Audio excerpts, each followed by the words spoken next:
أعوذ بالله من الشيطان الرجيم. بسم الله الرحمن الرحيم. تبت يدا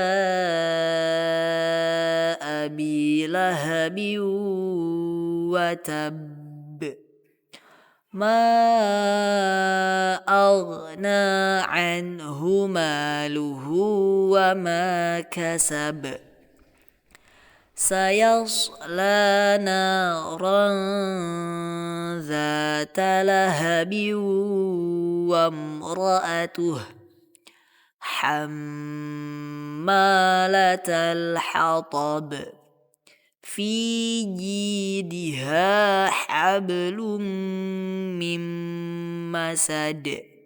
صدق الله العظيم.